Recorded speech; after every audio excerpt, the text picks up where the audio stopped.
there's a lot of folks out there that are just like, listen, just tell me what's going to happen. Who's involved and what does it mean and what does it look like? So there are a handful of fully protected teams in the draft, clubs who will be retaining their rosters moving forward in 2022. Kansas City, Chicago Red Stars, Gotham FC, and North Carolina Courage. Entering this expansion draft as of this moment, at the time of this recording, is Houston Dash and Orlando Pride, the only two teams that have no type of immunity, whether it's partial or full. So maybe let's break this down roster by roster. Lisa, you want to take San Diego here? I would love to. Yeah. So San Diego was a team that we saw making a lot of trades throughout this a trade window at the end of the 2021 season. And they really took the reins and said, we're going to get the players that we want and give just a little to the rest of the clubs that are out there. I think, Sandra, when we talked about the trade window and what happened, we dubbed San Diego as the winners of the winners, the creme de la creme of this trade window based on all of the trades they did and how much it benefited this club, and really how little they gave to everyone else. So right now for San Diego, they can draft from OL Reign, Portland Thorns, Racing Louisville, Houston Dash, and Orlando Pride. They have a lot of options out there. Now, another thing that I did touch on earlier in this episode is the U.S. allocated player. So each team can only protect one U.S. allocated player, and San Diego and Angel City can each only draft one U.S. player that is unprotected. But based on all of the trades that are happening, there are only 6 U.S. allocated players right now on 3 teams, and 3 of them are going to be protected. So that means there are only 3 eligible U.S. allocated players up for grabs heading into this expansion draft. And I should definitely clarify at the time of this recording, that is the case, because there should be a warning label on this episode. Don't come after me. I love that we keep putting disclaimers. I want, we have to. Everybody needs to put in the comments or in the feedback how many times we put a content warning or disclaimer on this. Structure may implode. That's Absolutely. What this episode should be. I mean, we have to. So right now, the U.S. allocated players, Houston Dash has Christy Mewis and Jane Campbell, so goalkeeper and midfielder.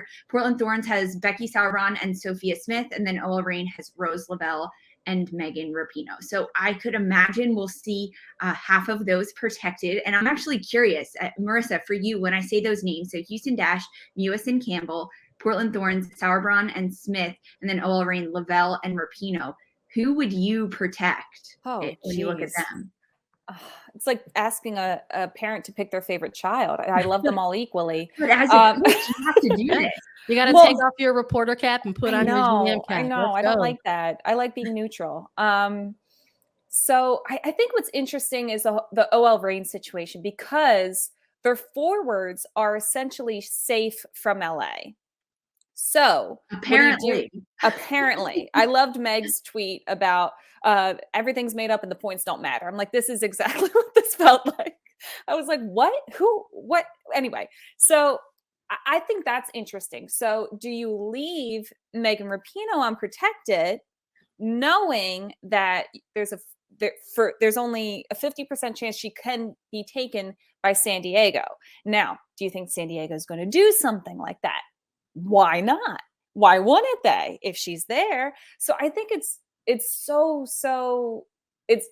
interesting. And I thank God every day that this is not my job to figure this out.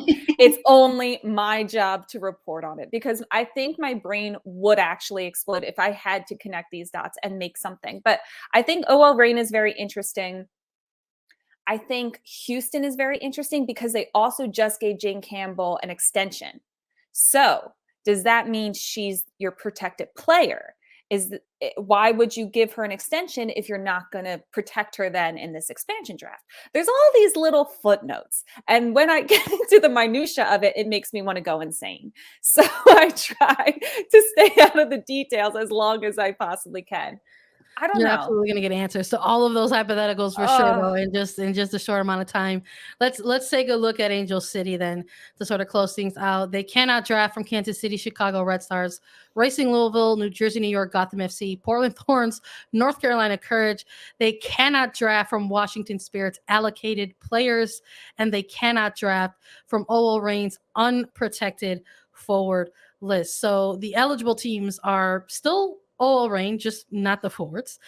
They can select from Houston Dash and they can select from Orlando Pride. So you've got 3 teams here. Portland Thorns coming into the mix late in the announcement with the trade for Simone Charlie, Tyler Lucy with Angel City, a little bit of allocation money exchange, and of course roster protection as well. So that removed Portland Thorns from the eligible teams as well. So not maybe as many teams going on here for Angel City, but when you're looking at Orlando Pride, when you're looking at Houston Dash, when we're looking at OL Reign, maybe let's keep it with that energy with OL Reign. We're going to center on them as we outro this.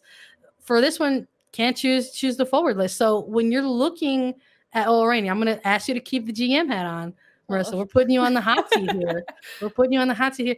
Who are you looking at if you're Angel City, considering all of the other players that they've sort of acquired? Like, what is the biggest need that you think that they are going to maybe look at when it comes to selecting from OL Reign that they haven't perhaps gotten from other teams already? And just a reminder to kind of set the stage for you, Marisa, not that you don't already know, but for our listeners, Sarah Gordon, Julie Ertz, some defensive powerhouses that Angel City has already kind of locked down on what they have going there. And then Simone Charlie and Tyler Lucy up top. So to kind of set the scene, there seems to be a bit of missing gap in maybe the middle of the field. That's exactly what I was going to say, because right now they're only, well, I mean, Julie Ertz can literally play anywhere, but really they're only like rostered midfielder right now is Carrie Recaro, who they just picked up from North Carolina.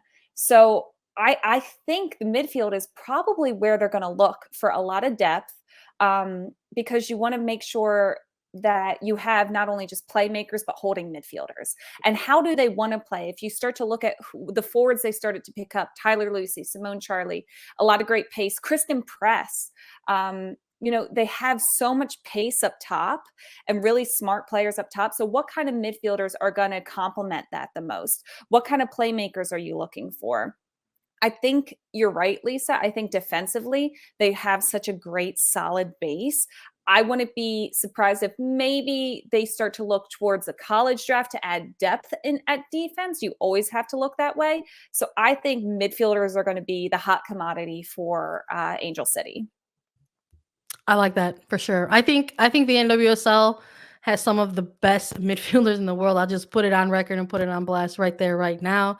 I have enjoyed this so much. I hope our listeners have enjoyed the deep dive of the expansion draft coming up as well. Again, for your information, the expansion draft will be coming up on Thursday, December 16th, 7 p.m. on CBS Sports HQ, CBS Sports Network, and Paramount Plus, followed by the NWSL Draft, formerly the NWSL College Draft, on Saturday, December 18th, 2 p.m. Eastern at CBS Sports HQ, CBS Sports Network, and Paramount Plus. Once again, we're going to have live recaps of both drafts on youtube.com/attacking third. Thank you, everyone, for joining us and listening along